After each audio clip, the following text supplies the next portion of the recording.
through, nervous. Very, very dreadfully nervous I had been and am.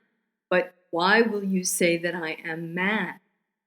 The disease had sharpened my senses, not destroyed, not dulled them. Above all was the sense of hearing acute. I heard all things in the heaven and in the earth. I heard many things in hell. How then am I mad? Hearken and observe how healthily, how calmly I can tell you the whole story.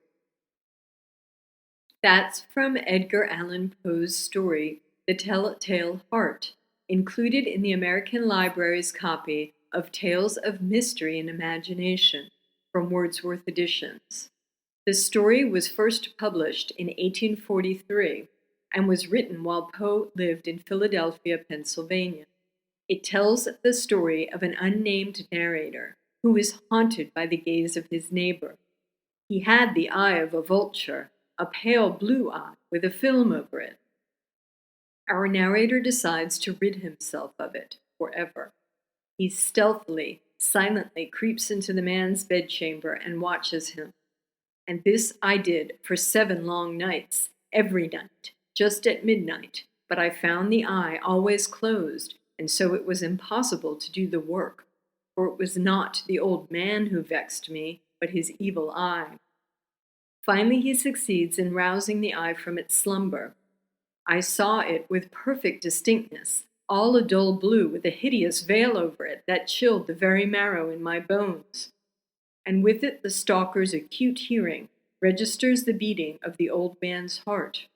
It grew quicker and louder every instant, until the narrator, in a state of uncontrollable terror, leaps upon the old man and pulls the bed over him, killing him. The murderer makes every effort to conceal his crime and evade detection. Will he get away with it? I leave you, reader, to find out in the terrifying denouement of Poe's tale of the Tell-Tale Heart. Poe is known around the world for his macabre and suspenseful tales. He's also widely acknowledged to be the father of the modern detective story, what he called his tales of ratiocination. Amateur sleuth C. Auguste Dupin made his debut in The Murders in the Rue Morgue in 1845. Dupin would also appear in The Mystery of Marie Roget and in The Purloined Letter. Poe's literary detective would inspire a wildly popular and enduring genre, prompting the Mystery Writers of America to name its prestigious annual awards, the Edgars, after him. In The Murders in the Rue Morgue, the narrator relates how his friend Dupin, an avid reader with a peculiar analytic ability, solves the genre's first locked room mystery. The two men read in the papers about the brutal murders of a woman and her daughter, which the Paris police have been unable to solve. If you haven't yet read the story, take careful note of the details and witness testimony that Poe supplies.